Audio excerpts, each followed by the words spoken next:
todos. É uma alegria estar aqui mais uma vez, no convite da casa. E nos foi sugerido o tema da noite de hoje. Como se esse mês está se tratando da questão da adoração, da lei de adoração, então a gente vai falar a respeito de uma forma diferente, porque acho que já foi tratado a sequência do Livro dos Espíritos. E a gente vai dar uma pequena ênfase, uma pequena modificação, uma melhoria. Vou dizer uma melhoria nas questões, mas tentar expandir a ideia que a gente tem na questão da adoração. Ter uma adoração, pelo menos para mim, e aí eu vou confessar uma dificuldade que eu tenho, sempre me causou uma preocupação, um desconforto, vamos colocar assim. E aí eu fui ver, não é só comigo, conversando com outros companheiros, eles sentem o mesmo desconforto com relação à questão da adoração. Se a gente perguntar para vocês oram a Deus? Oramos. Você faz adoração a Deus? E essa pergunta mexe um pouco. Como nós interpretamos a questão da adoração? E o grande problema é como interpretamos a palavra adoração. Se nós olharmos o dicionário, nós vamos ver que adoração significa veneração, culto que se rende a algo ou alguém que se considera uma divindade. Mas qual é o nosso dicionário hoje? O Google. Então, se nós entrarmos no Google e digitarmos adoração, o que nós vamos encontrar? Não sei se vocês já tiveram essa curiosidade de ver o que aparece quando você digita o termo adoração. E quando eu tive essa curiosidade, me lembrou um texto que Kardec publicou na Revista Espírita de dezembro de 1868, que tem como título: O Espiritismo é uma religião? O que Kardec diz nesse texto? Que o que a religião estabelece é um laço que é essencialmente moral e que vai ligar os corações, que identifica pensamentos, aspirações e não só compromissos materiais. O efeito desse laço moral que ele chama é o de estabelecer entre os que os une a fraternidade, a solidariedade e a indulgência. E no sentido filosófico, o Espiritismo é uma religião, porque se baseia na fraternidade e na comunhão de pensamentos, não sobre uma convenção, mas sobre leis da natureza. Mas, por que Kardec vai dizer que o Espiritismo não é uma religião? Porque ele vai dizer que uma palavra não pode exprimir duas ideias diferentes. E a palavra religião está ligada à ideia de culto, à ideia de forma, que o Espiritismo não tem. E se o Espiritismo se dissesse uma religião, as pessoas o enxergariam como todas as outras religiões, como uma variante dessas religiões, com uma casta sacerdotal, com hierarquias, com cerimônias, com privilégios, coisas que o Espiritismo não tem.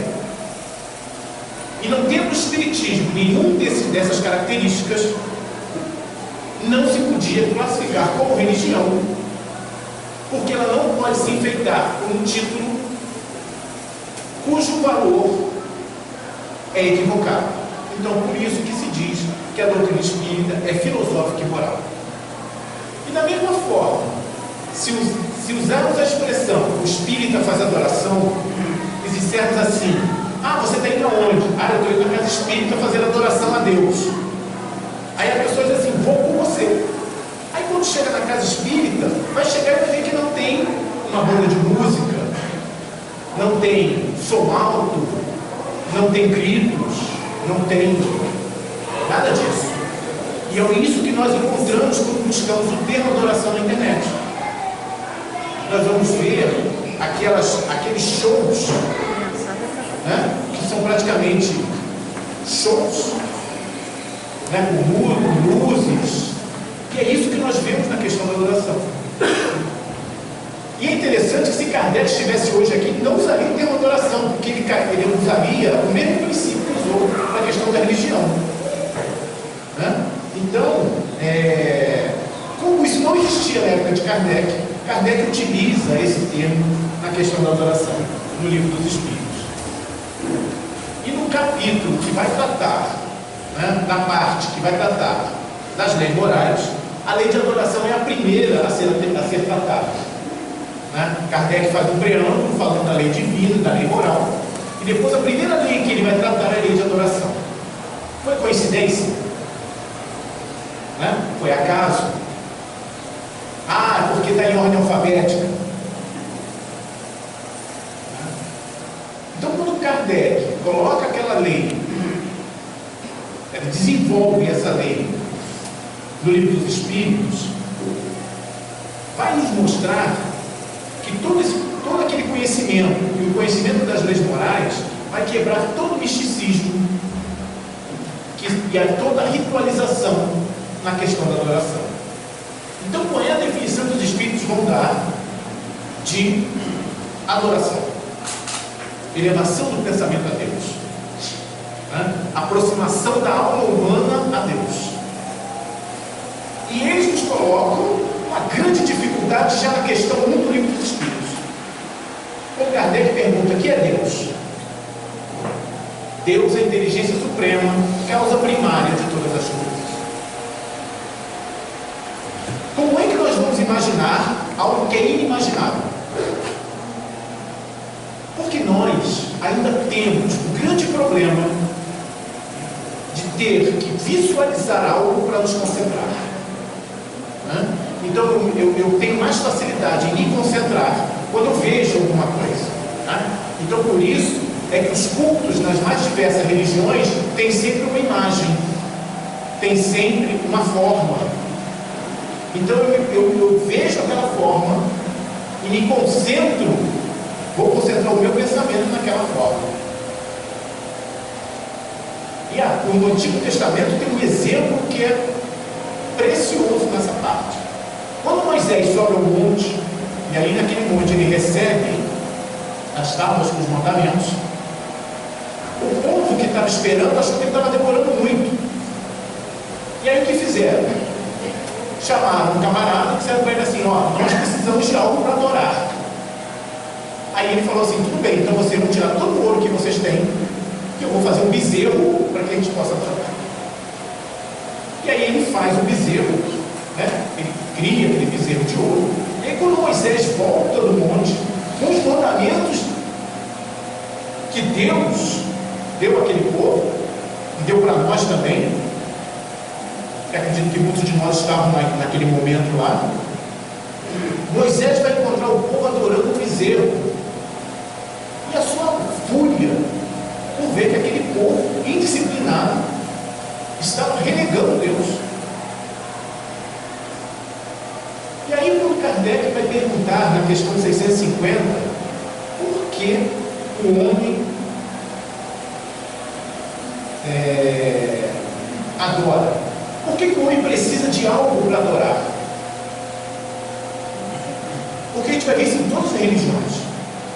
E aí os Espíritos vão dizer para a gente que é um sentimento inato, como da existência de Deus. Então a questão da adoração não é dentro de cada um de nós, ela existe, ela já é algo inato, algo que nós carregamos. E então como nós lidamos com isso? Como é que eu vou lidar com a ideia de que eu não faço ideia de como seja Deus? Como eu vou imaginá-lo? E como é que eu vou conseguir orar para algo que eu não imagino? Então vamos ter um exemplo. Nós temos aqui vários livros escritos por Allan Kardec.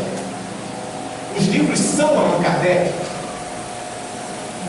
mas o livro representa Allan Kardec. Ele nos remete a Allan Kardec, mas ele não é Allan Kardec. Deus está na igreja? Também. Mas Deus é a igreja? Quando eu entendo que Deus não é a igreja, mas Deus também está na igreja, eu vou abrir um leque, uma gama de possibilidades. Então, para adorar a Deus, eu não preciso estar dentro da igreja, eu não preciso estar dentro da casa espírita, em qualquer templo religioso, eu posso estar em qualquer lugar, porque tudo aquilo que nós vemos vai nos remeter a Deus. Eu lembro de um momento que foram vários, mas teve um que foi muito marcante. Eu tinha decidido, a quando chegasse em casa do trabalho, botar um tênis e correr na minha praia. Fiz isso por muito tempo. Aí algumas atividades já impedem que eu faça esse tipo de atividade. Mais uma vez, eu estava correndo, estava cansado, já tinha cansado, era horário de verão. Então eu pude ver o espetáculo do sol se pôr. E aquilo me deu uma alegria de ver aquela cena. E nós temos isso todos os dias.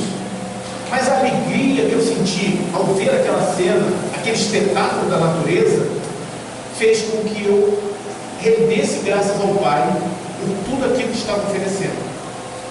Eu estava adorando a Deus.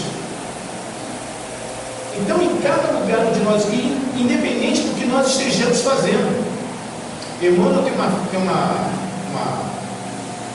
mensagem, quando ele vai falar da questão da adoração, que quando nós erguemos as mãos, e seja erguer as mãos para fazer o que for, nós estamos orando e reverenciando a Deus. Seja no trabalho, onde eu esteja estudando, seja dentro de casa, onde quer, não importa o lugar, eu vou estar fazendo essa adoração. E qualquer ação que me faça elevar o pensamento a Deus é um ato de oração, é um ato de adoração. E quais são as características dessa adoração? Está na lei natural, está no livro dos Espíritos, no capítulo que vai tratar das leis morais, da lei divina. É a essência humana. Então a adoração é nossa, faz parte. Então os Espíritos já disseram, e existe de todos os povos de forma diferente. E essas manifestações de adoração vão ocorrer de acordo com o povo, de acordo com a época e o seu entendimento com relação a esse processo. E a gente pode citar a época da Paixão de Cristo, que é um exemplo de quando a gente consegue ver os níveis dessa adoração. A gente vai ver povos onde as pessoas se crucificam. Então a gente já, acho que não é novidade para ninguém que há países católicos onde as pessoas, para celebrar a Paixão de Cristo, se crucificam. Há outros países onde as pessoas vão celebrar a Paixão de Cristo com rituais. Mas há outras pessoas, também cristãs, que vão utilizar esse momento para buscar aprender como exemplo do Cristo, pegar o seu exemplo e usar no seu dia a dia. E onde, no momento, o seu desencarne é mais uma lição que é trazida. Então a gente vai ver que existem várias maneiras de adorar, existem várias situações, várias oportunidades. Só que nós, quanto mais compreendemos o sentido, a essência da adoração, mais verdadeira ela se torna, porque ela vai se interiorizando, deixando de ser um reflexo externo. E a nossa adoração vai ser plena quando a nossa intenção for a ligação com Deus, e não mostrar na pessoa que está do meu lado que a minha adoração é melhor do que a dela. Quando nós compreendemos isso, quando nós tivermos esta certeza que não importa como a pessoa do lado, o que a pessoa do lado está pensando, o que a pessoa do lado está fazendo, mas quando aquilo se interiorizar, a minha adoração vai ser mais plena. E Jesus vai nos dar diversos exemplos desse processo. Em Lucas, Jesus vai dizer, vai contar, que 2 homens subiram ao templo para orar. Um deles, fariseu, o outro, publicano. O fariseu, de pé, diante do altar, falava em voz alta: Deus, graças te dou, porque não sou igual aos outros. Não sou ladrão, não sou injusto, não sou adúltero, nem sou como esse publicano. Jejuo 2 vezes por semana e dou o dízimo de tudo quanto eu ganho. E o publicano nem entrava no templo, na porta, nem olhava para o altar, de cabeça baixa, batia no peito e dizia: Senhor, tem misericórdia de mim, o pecador.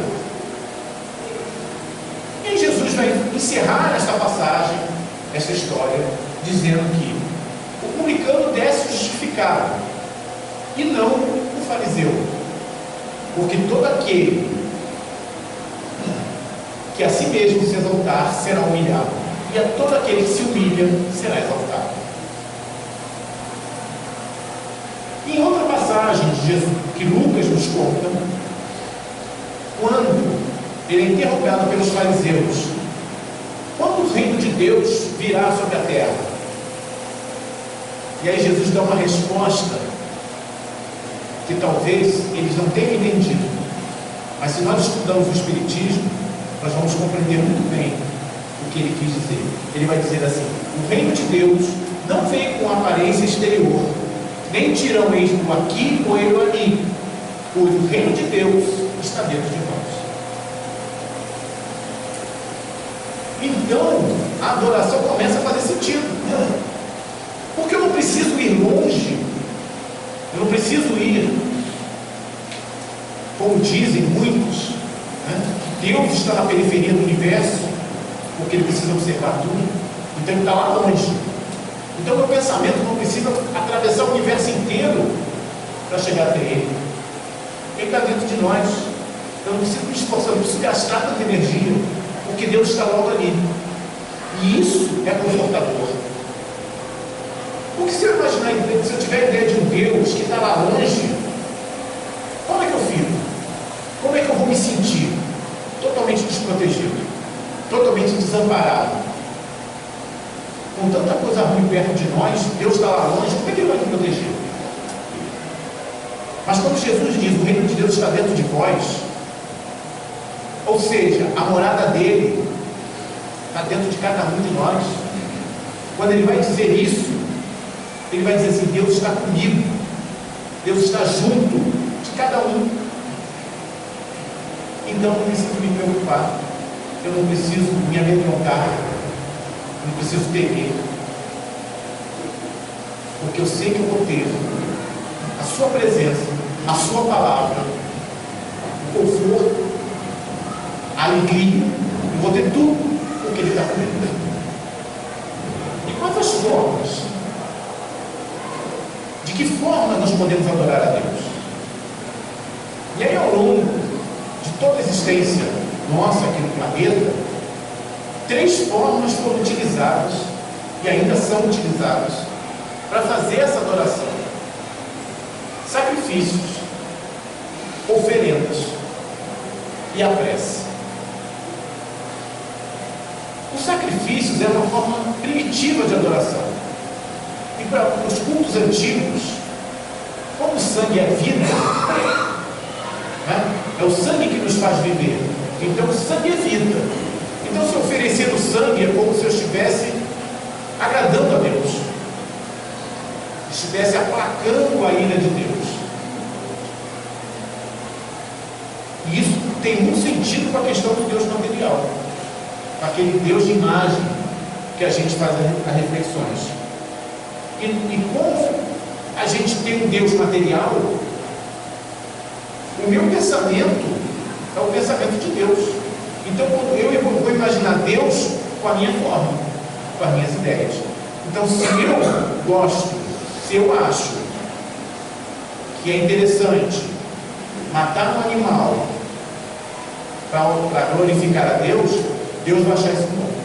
Ah, Deus vai gostar disso, né? Como é que é igual a gente comprar um presente com alguém, que a gente diz, ah, ele vai gostar disso, mas será que vai ser a ideia dele? Eu pergunto. E isso, infelizmente, mudou dos animais para os homens. Então, algumas nações, alguns povos ofereciam os guerreiros inimigos a Deus como sacrifício. Porque se para mim receber um guerreiro inimigo, alguém que queria acabar comigo, né, eu fico mais feliz, por que Deus não ficaria? E é de novo a ideia do Deus igual a nós, o mesmo pensamento. Tem um livro do Antigo Testamento chamado Levítico, e Haroldo Dutra, ele faz um estudo muito interessante do Levítico. Não sei se vocês já tiveram a oportunidade de acompanhar esse estudo. Quando eu comecei a acompanhar, e Haroldo Dutra falava de como se construiu o Levítico, eu fiquei assim, meu Deus, como eu nunca li esse livro antes. Que livro maravilhoso, que ideia. Aí eu fui pegar o livro para ler. Aí o livro diz assim, se você cometer um tal ato, você vai levar um cordeiro, e você vai matar o cordeiro, ele vai ser todo esquartejado e colocado no altar, e o sangue dele colocado à sua volta. Peraí, tem alguma coisa errada. Aí eu comecei a ler os outros itens e tudo é igual, só mudava o animal, só mudava a forma, mas era tudo do mesmo jeito. Eu falei, cadê a beleza que o Haroldo descobriu nesse livro? Né? O Levítico, ele é um livro onde estabelece um conjunto de leis para se aproximar de Deus. Então, os hebreus entendiam que se eu errei, se eu pequei, eu me afasto de Deus. Né? Então, quando nós estamos no mal, nós estamos afastados de Deus. E eu preciso, como eu vou retomar esse meu caminho para Deus? Então eu preciso sacrificar esse meu pecado. Então, como era o processo? Eu pegava o animal, impunha minhas mãos sobre o animal, como se transferisse o meu pecado para o animal. Aí o animal sendo abatido, o pecado morre. Essa era a ideia.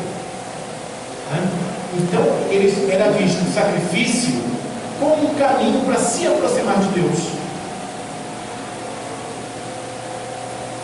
Entendendo que para que eu possa me aproximar de Deus, eu preciso me purificar. E a minha purificação dependia daquele animal. E eu via.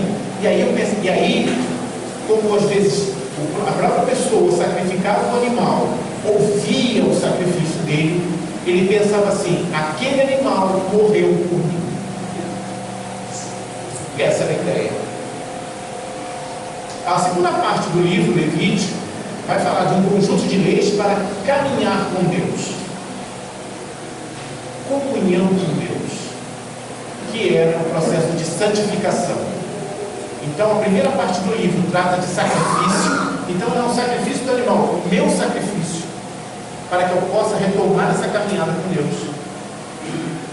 E a segunda parte do livro vai tratar da santificação, ou seja, eu caminhando junto com Deus. Se eu trouxer essa ideia para o dia de hoje, o que eu, espírita, preciso sacrificar para me aproximar de Deus? O que nós podemos sacrificar em nós? O que nós precisamos sacrificar? Porque vamos concordar, nós andamos um pouquinho distante, As nossas ações, as nossas atitudes ainda nos afastam de Deus. Nós estamos melhorando. Não vou dizer que não, Dizer que não é mentira, mas nós estamos melhorando. Nós ainda estamos um pouquinho afastados de Deus. Todos nós. Eu me incluo nesse grupo também, tá? Não estou falando com você, estou me incluindo também nessa. O que nós podemos sacrificar? Aí nós podemos pensar, vou sacrificar o meu orgulho, vou sacrificar o meu egoísmo. Não dá. Hoje, não dá. Como não dá? O egoísmo e o orgulho estão tão enraizados em nós que é impossível hoje nos livrarmos deles. Quando nós falamos tanto em mundo de regeneração, no mundo de regeneração existe o mal? Se existe o mal, existe orgulho e egoísmo. Em menor quantidade, mas existe. Então nós não vamos conseguir nos livrar disso tão cedo. É desanimador isso? Não. Não é desanimador. Quando eu tenho a consciência que eu tenho que me livrar dele, já é um grande passo. Quando eu tenho a consciência que ele está em mim, que esses sentimentos, que esses vícios espirituais ainda estão em mim, já é um avanço, né? Mas eu não vou conseguir me livrar deles. Mas eu posso sacrificar outras coisas. Eu posso, por exemplo, não me contaminar vendo novela. Eu posso não me contaminar ou me purificar vendo programa violento, vendo filmes de terror. É o primeiro passo, né? Posso ler uma obra edificante. Olha a mensagem que foi lida aqui no início, né? Quando fala da responsabilidade dos pais. Se nós lêssemos uma página dessa por dia, e não é só ler, é tirar a essência dessas páginas. Teve uma companheira que fez um estudo na casa, na GEAF, sobre uma página de Emmanuel. E aí, quando ela começou a palestra, ela perguntou assim: qual o título da página que foi lida aqui? Ninguém lembrava. Se não lembrava o título, não lembrava nem o conteúdo que foi lido. Mas a página tinha um caráter, tinha uma profundidade impressionante. Como todas. E aí, assim, aqui, depois daquele puxão de orelha, a gente passa a perceber todas as páginas que são lidas e a gente se emociona com a profundidade com que Emmanuel vai tratar. Eu digo Emmanuel, mas se a gente lê as páginas de Joana de Ângeles, André Luiz, Bezerra de Menezes, nós vamos também sentir a mesma emoção pela profundidade com que eles abordam temas cotidianos. Né? Então, o que eu posso sacrificar? Sacrificar esses hábitos, sacrificar aqueles jornais que você torce e sai sangue, aqueles programas que só falam de desgraça. Posso sacrificar, posso trocar aquele horário por uma leitura. Eu posso sacrificar a tentação de falar mal do vizinho, de falar mal do marido, da esposa, do Neymar. Isso eu posso sacrificar e é mais fácil para mim, né? E quando eu consigo realizar estes sacrifícios, eu me aproximo de Deus. Uma outra forma de adorar era a oferenda. Então, se nós olharmos o Levítico, vamos ver que na primeira parte havia oferenda de alimentos. Então, os grãos de trigo, azeite, mel, isso era ofertado a Deus. E alguns povos antigos, principalmente os orientais, eles separavam a melhor parte da colheita e ofereciam a Deus em sinal de gratidão pela fartura daquele ano, e pedindo, rogando para que a próxima também fosse tão produtiva quanto aquela, né? Então, a oferenda também é para que eu me livre dos pecados. E no nosso caminho do espírito na adoração, o que eu posso oferecer? O que seria de mim uma oferenda para Deus? Evangelho segundo o Espiritismo, capítulo 7, item 13. Há um texto fantástico, que é a missão do homem inteligente na Terra, ditada por Ferdinando. E ele vai dizer assim: se Deus, em seus desígnios, os fez nascer no meio no qual pudestes desenvolver vossa inteligência, foi por querer que façais uso dela em benefício de todos, colocando em vossas mãos um instrumento com a ajuda do qual podeis desenvolver as inteligências retardatárias ao vosso redor e reconduzi-las a Deus.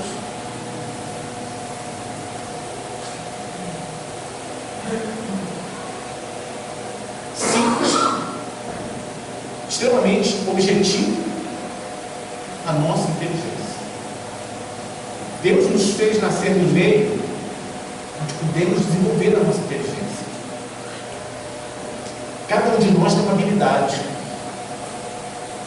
Não vai me dizer assim: eu não sei fazer nada. Eu sei fazer alguma coisa, por menor que seja. Eu sei um pouquinho de matemática. Ótimo, tem crianças que precisam de alfabetização, precisam de educação nessa área, reforço. Eu não sei fazer, eu não tenho escola. Eu trabalho como pedreiro. Ótimo! Tem um muro ali na frente precisando consertar, tem alguma coisa, tem um degrauzinho para fazer ali, tem alguma coisinha para fazer aqui. Não sei fazer nada. Pelo menos pintar você sabe. Pegar um pincel, pintar uma parede. Todos nós temos uma habilidade, todos nós podemos fazer alguma coisa. Todos nós temos. Todos nós temos algo a oferecer. E se nós olharmos o Evangelho, Jesus vai fazer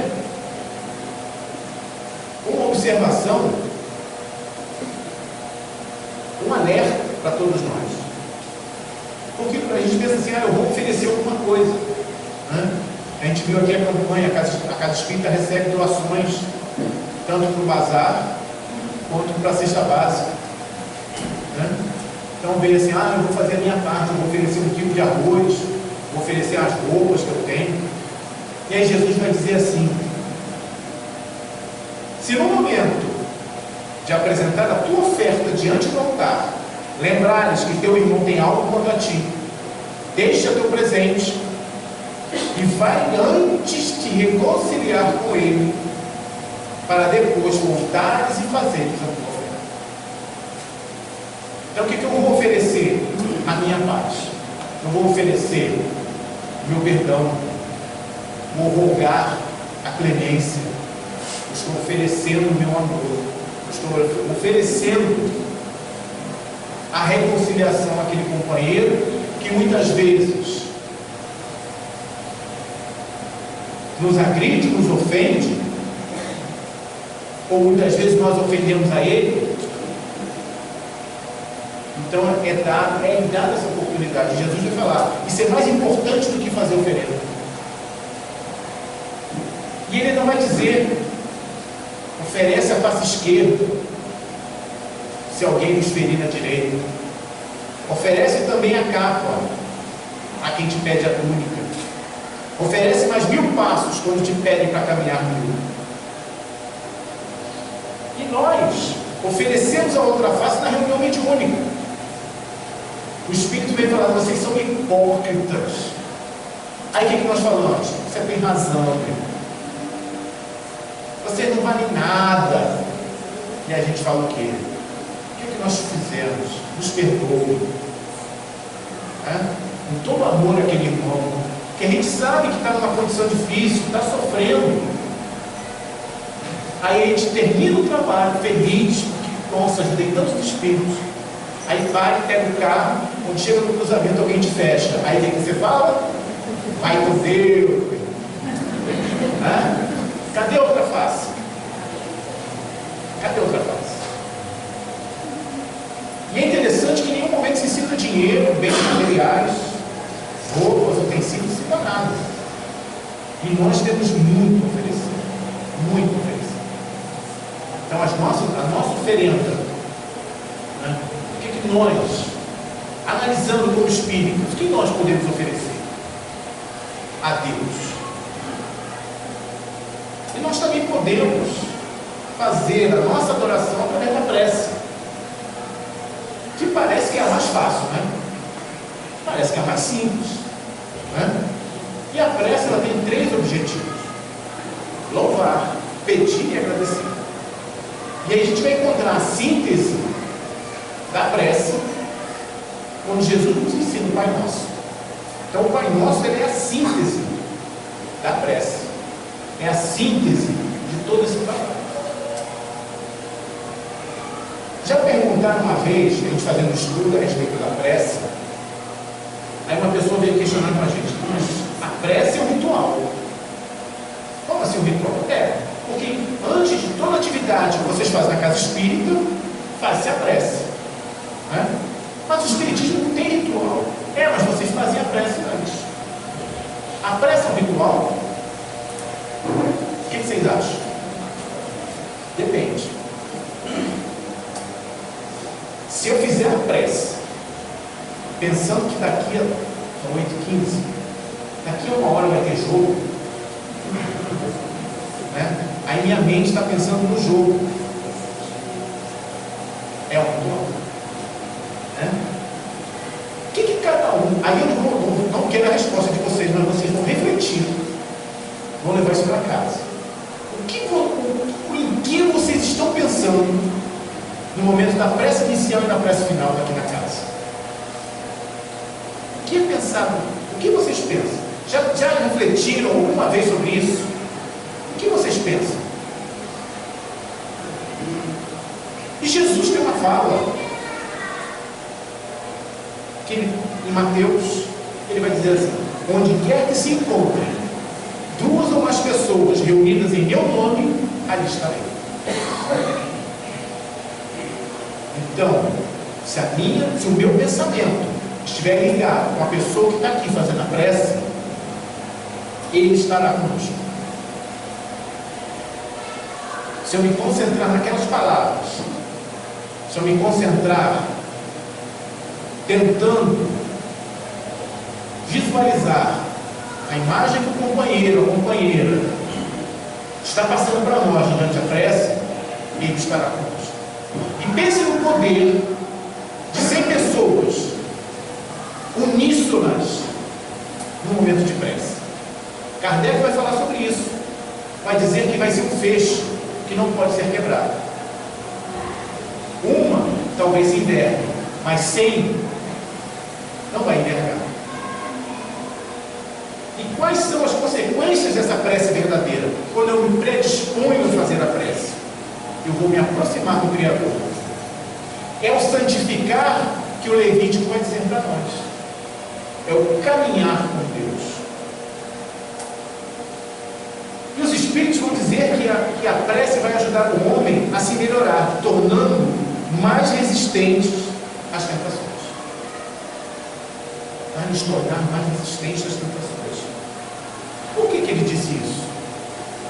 Que pensamentos temos quando nós realizamos a prece? Não é ódio, não é raiva. E Kardec vai explicar isso na Gênesis, no capítulo 14, quando ele vai falar que os fluidos que estão à nossa volta, o fluido cósmico, que é o responsável por tudo que existe, o fluido é neutro. Ele não é bom nem ruim, ele é neutro. Só que eles são influenciáveis pelo nosso pensamento. Quer dizer, podemos modificar as suas qualidades pelo nosso pensamento. Se os nossos pensamentos forem bons, que fluidos teremos à nossa volta? E se os nossos pensamentos forem ruins ou pessimistas, podemos imaginar. Para não assustar, mas já assustando, pela legislação brasileira, quando eu trabalho numa área que é potencialmente prejudicial ao organismo humano, a empresa é obrigada a pagar um adicional chamado insalubridade. Por quê? Porque eu estou trabalhando numa área que pode causar danos à minha saúde. Então, por exemplo, uma siderúrgica, uma fábrica de telha de avião, né? alguns outros lugares que a gente conhece, minas de carvão. Então são lugares insalubres. Por que são insalubres? Porque aquele material que está à volta vai lhe causar doenças. Os pensamentos negativos me colocam numa área insalubre. Então, quando eu tenho pensamentos negativos, quando eu exalo a raiva, exalo o ódio, mágoa, inveja, toda essa gama de sentimentos, eu estou numa área insalubre. Provavelmente eu vou ficar doente mais cedo do que a gente pensa. E a prece vai atrair os bons espíritos, né? Vai trazer para perto de nós os bons espíritos. Vocês se sentem bem em um ambiente pesado? Nem eles. Então eles não se aproximam. Então, se os meus pensamentos forem pesados, forem pessimistas, eles querem nos ajudar, mas a gente não quer, a gente se mantém refratário. Então a responsabilidade é toda nossa. E teve uma jovem, uma vez fazendo um estudo sobre a prece, uma jovem virou e disse assim para mim: é muito bonito isso, mas eu não posso fazer prece. Aí eu respondi para ela assim: nem eu. Aí aquele espanto, né? Se a prece for só palavra, tá? Se a prece for buscar palavras bonitas para fazer, também não gosto. O que é a verdadeira prece? É quando sai do coração. É quando sai da nossa essência. Quando sai de dentro. Não sei se você já viu um videozinho dos Amigos da Luz, quando ele fala da prece. Ele vai dormir e fala assim: obrigado, Senhor, pelo dia, que assim, aí ele parece o mentor, né? Aí o mentor começa a falar com ele, né? Falando assim, que prece, não sei o que, mas eu não sei fazer prece. E aí começa a dizer: você não gosta, por exemplo, alguma coisa? Aí fala assim: puxa, meu pai está doente, puxa, eu queria tanto que ele pudesse entender, que ele pudesse falar, que ele pudesse. Aí começou a colocar uma série de coisas. Aí o mentor chegou no final e falou assim: que assim seja. Aí, como assim? Não, você acabou de fazer uma prece linda. E às vezes a gente não percebe que a gente está fazendo uma prece. Para facilitar a nossa vida, vamos conversar com Deus como se estivesse conversando com o nosso pai, com nossa mãe, com um amigo, alguém que pode nos ajudar. Palavras simples, mas sinceras. Tem uma história, e a gente sempre, se está chegando no final, a gente sempre gosta de contar uma historinha que dá essa questão, né? E a gente achou uma historinha da tradição judaica que vai falar sobre a questão da adoração.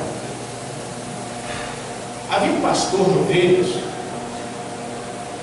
que toda vez que ele chegava no campo para começar o seu trabalho, ele sempre dizia assim: mestre do universo, se tiveres um rebanho, eu o guardarei de graça porque te amo. Essa era a oração que ele fazia. Um certo dia, um rabino passou e ouviu aquela prece e achou que aquela prece era uma ofensa a Deus. Aí ele chegou, falou com o pastor que ele não podia fazer aquela prece, porque aquilo era uma ofensa, e ensinou para ele um monte de prece e foi embora. Mas quando o rabino foi embora, o pastor esqueceu as orações que o rabino ensinou. E como o rabino havia dito que a prece dele era uma ofensa a Deus, ele parou de orar. Não orava mais. Numa noite, o rabino teve um sonho. Um anjo chegou para ele e disse assim: quem guardará os rebanhos do Senhor? O pastor rezava com o seu coração, e você o ensinou a rezar com a boca. No dia seguinte, o rabino voltou no mesmo lugar, pediu perdão ao pastor e incluiu a prece do rebanho nos seus salmos.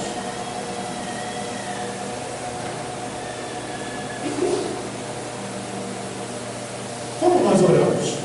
Para a gente tirar uma lição dessa, nós oramos com a boca. Obrigado, Pai, pelo dia que eu tive hoje. Obrigado por tudo que aconteceu.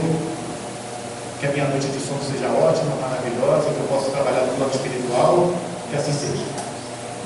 Essa é a prece que a gente faz. É assim que a gente faz prece quando vai dormir.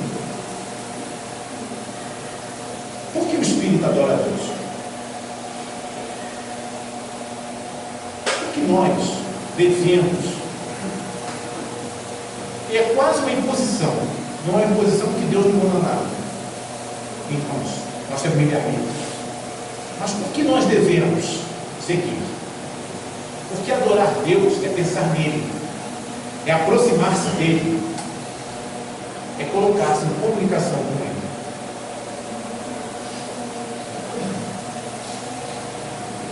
Quando a gente fez esse estudo, quando a gente preparou esse estudo,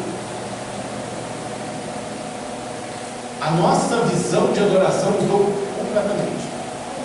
Então, quando eu falava para vocês assim, no início, que me incomodava a questão assim, do Espírito adora a Deus, o Espírito faz adoração e louvor a Deus, isso mudou completamente. Porque nós sim adoramos de uma forma diferente do que a gente vê aí fora, com certeza, de uma forma muito diferente. Talvez possa até dizer que a gente não sabe orar, mas nós sabemos como deve ser feito. Fazemos como deve ser feito? Talvez não. Mas nós estamos aprendendo. E esse é a grande diversão da coisa. É aprender. E no aprender, tirando de nós, muitas vezes, vícios arraigados, quando nós aprendemos, como diz o Odilon Fernandes, quando nós nos educamos, nós lutamos contra a nossa própria vontade. Nós estamos combatendo os nossos vícios que já estão em nós por muito tempo. Então, quando nós aprendemos uma coisa nova, é um esforço muito grande para que a gente possa incorporar aquilo em nós. Se nós estamos estudando a doutrina espírita, nós já estamos incorporando alguma coisa, mas no início foi difícil. Foi difícil mudar certos hábitos. Foi difícil mudar certas ações que nós fazíamos de um longo tempo. Mas nós já estamos mudando. Não fiquem tristes por não conseguirem achando que não conseguem muita coisa. Nós já conseguimos muito. E como eu sempre falo, quando tem a possibilidade, faltam 18 anos, 28, fazer as contas, 38 anos, para o mundo de regeneração. Está logo ali. E aí a grande pergunta é: eu quero estar no mundo de regeneração? Eu quero estar aqui, quando esse mundo se transformar? Porque o processo já está ocorrendo. E a gente está vendo, todos os dias, se cumprindo o que Jesus nos disse. O joio já está sendo separado do trigo. A separação já está ocorrendo. E de que lado eu quero ficar? Eu acho que isso todo mundo já sabe. Mas será que eu estou fazendo o suficiente para estar do lado que eu quero? Então que a gente possa levar essas reflexões, que a gente possa entender a questão da adoração com muito mais cuidado, com muito mais devoção, que a gente possa reler. E aí a casa deu essa oportunidade para que a gente explorasse um assunto que muitas vezes é deixado de lado, né? A gente não dá o devido valor